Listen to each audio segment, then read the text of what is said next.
Hey ladies and gentlemen, I'm here today to talk about purchase agreements between buyers and sellers on off-market properties.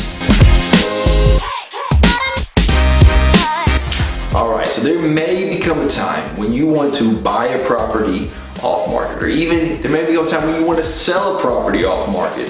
And when I say off-market, I mean without a realtor, without going to the MLS, that you are working directly with somebody else to buy or sell your property. And to get that done, we're going to need to know a couple things. But one of the main pieces of information that we will have to go through when we go through this process is getting a purchase and sales agreement contract together. So this one is from a local lawyer, from a local closing company around here. And that's what I would suggest you doing the same thing. I would suggest you contacting a title company near you, asking to speak with the lawyer and asking, hey, do you guys have a sales agreement contract that I can use to execute a purchase on?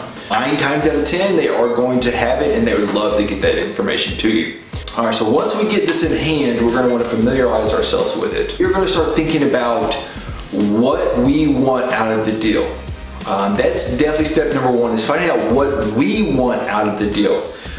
When I say selling and buying property, first thing that usually comes to most people's mind is purchase price. Sometimes that is the most important factor. Now, all the time it's not. It's not the most important factor all the times, but it is definitely a big piece of the equation that we're gonna have to figure out together as buyers and sellers. One thing that most people don't think beforehand, but is a very important factor of the whole deal, is a time frame. When does this deal need to be done by? That is going to be a very important factor. Most real estate dealers take about 30 to 45, sometimes even 60 days when you go on the market. Off market, you can move a little bit quicker. You can do 15, 20 days, or you can even do it longer. So we want to think about what works best for us and what works best for the other party on time frame. That's going to be a very big factor. A couple other things is, when is possession going to be given? As a seller, sometimes we need to sell a property, go out and buy another one, move all of our stuff, and then hand over the keys. So is that something we're gonna want in a deal as a seller, or do we want to be able to sell a property, get some of the money, and then have time to move our stuff to somewhere else? Is that important to us? So that's something we want to think about. Inspection period. Is there going to be a period to do inspections on the property, to check out the foundation, the roof, the water, the electric, all that stuff? Is that going to be something that's going to be in the contract? Another one, as is. Is this going to be an as is sell, where the seller wants to sell this property in its current condition and not make any repairs, or repairs negotiable? Can we talk about making this, as a buyer, having the seller make some repairs?